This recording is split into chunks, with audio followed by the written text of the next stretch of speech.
Carrefour Todman. Les machines et les techniciens à l'œuvre. À l'arrivée de Madame le Premier ministre, Victoire Sidemero Tobega Dogbe, qui effectue une visite de constat de l'évolution des travaux de réhabilitation et de bitumage de la route nationale Lomé-Palimé. La RN5, long de 120 km.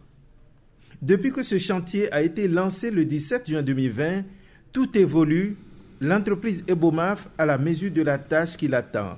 Construction de bassins de rétention d'eau pluviale, bitumage et aménagement de la voie et l'assainissement de la ville de Palimé, le tout pour un délai de 36 mois.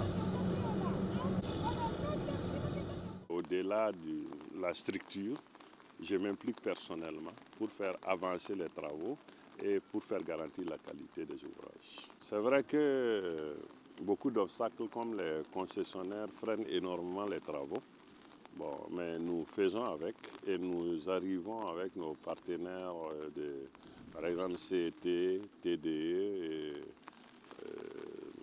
j'allais dire Torocom, à trouver des solutions pour bien sûr faire passer la route. Ce n'est pas évident, ce n'est pas facile, mais jusque-là, bon, tout va bien pour ce qui concerne les 10 premiers kilomètres. Pas facile pour l'entreprise maître d'ouvrage de dégager les abords sans contraindre les riverains et des obstacles physiques comme le cas du cimetière d'Akepe-Noepe, sans oublier les installations d'eau, d'électricité et de la fibre optique. Mais vaille que vaille, il y a toujours un terrain d'entente avec les partenaires.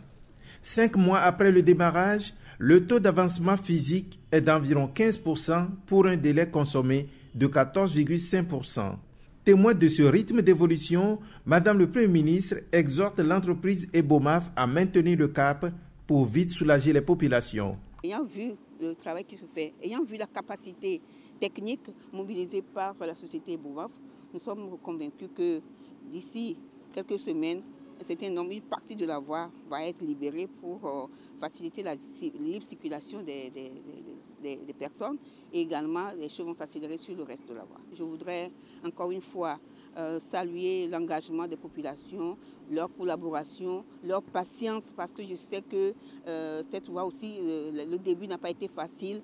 Lors des déplacements des réseaux, ça a provoqué quelques difficultés et qui ont affecté la vie des populations et nous pensons qu'ensemble avec eux et avec leur patience, nous arriverons au bout de nos peines.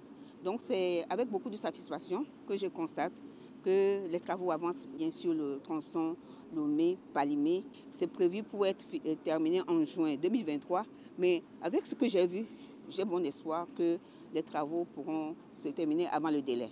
Au total, 3000 jeunes Togolais avec un fort taux de féminisation sont employés par l'entreprise Ebomaf sur ces chantiers avec un professionnalisme reconnu par les premiers responsables.